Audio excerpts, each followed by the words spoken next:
because we didn't get it all. Now imagine how much we come up short. How much we come up short because we do an all or nothing. Because more often than not, we start small and then he makes it into something big. That's the miracle of God. But we say we want it all and we want it now, and I'm not prepared to settle for anything different than what I want. We close off a whole area of blessing from God. He wants our faith to grow, and that's a process. When we say I want it all, we're saying I don't want to mess with faith. I don't want to trust you. I don't want to wait. I just want what I want. All or nothing.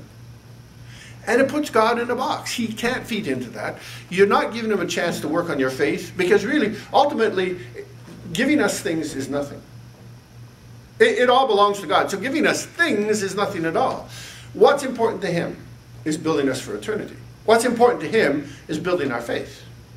What's important to him is getting us to know him. And he does that by working with us on things that are important to us. That's why all or nothing doesn't work. Because he wants to start something and work it through with us. He wants to grow it with us. So we have that strength. So we have that maturity. So we have that experience. Not only in growing strong with him, but we have a testimony for those that are weak in the faith. To be able to share that with them. What we went through. And how we came from nothing. And how God blessed us. To encourage them to stand strong in a time of weakness. To stand strong in a time of want. To stand strong in a time of darkness. To be able to trust him and believe him and to press through. Oak trees don't grow in greenhouses. He wants us to be strong like oak trees. But they don't grow in greenhouses. Everybody wants to be in a greenhouse. We're protected from the weather. We're protected from the bugs. We got the rain, we got the sun, we got everything just perfect, but it's like, but that's not real. That's not real life. Jesus said, in this world you shall have tribulation. But be of good cheer, for I've overcome the world. How does that help me? When I'm in Jesus, I overcome the world. Amen. Let's go back to this. How art thou fallen from heaven, O Lucifer, son of the morning? Thou art cut down to the ground, which didst weaken the nations. Yet thou shalt be brought down to hell, to the sides of the pit. He knows us. He knows us by name. He knows who he created us to be. But when we exalt ourselves, when we decide it's my way or the highway, we not only are brought down in this world, we're brought down to hell. We get a hell even in this world. What am I talking about? You can actually get a picture of hell when you look at people that are selfish.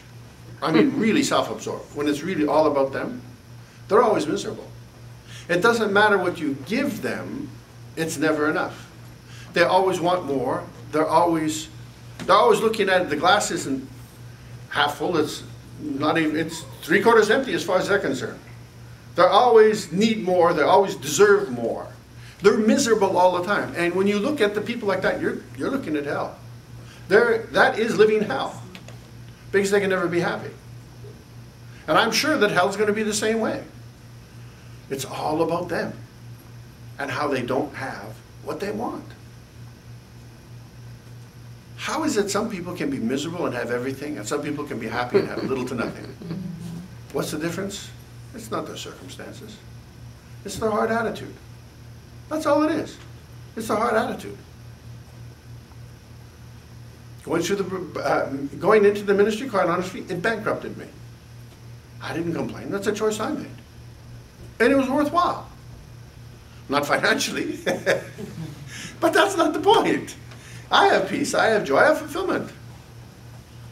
I have a beautiful wife that married me when I was bankrupt.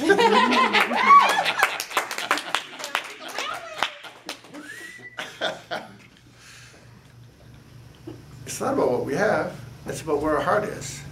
Can you be happy with what God's given you? Because you have so much in spite of your circumstance. It doesn't matter what your circumstance is. You have life, you have liberty, you have the goodness of God, and he loves you and he's taking care of you. We have the supernatural provision of God. We have the love of God, which is even more important. So let's not go into I will, I will, I will. It's not about that. It's not about what I have. It's not about what I don't have. Actually, it is about what I have. The one thing that I have that is worth so much more than everything else is Jesus. Amen. Let's focus on that. Let's remember that. And everything else doesn't matter. He'll give us what we need. And when our heart is with him, he'll give us even what we want and past that. And that's our message for today. Amen.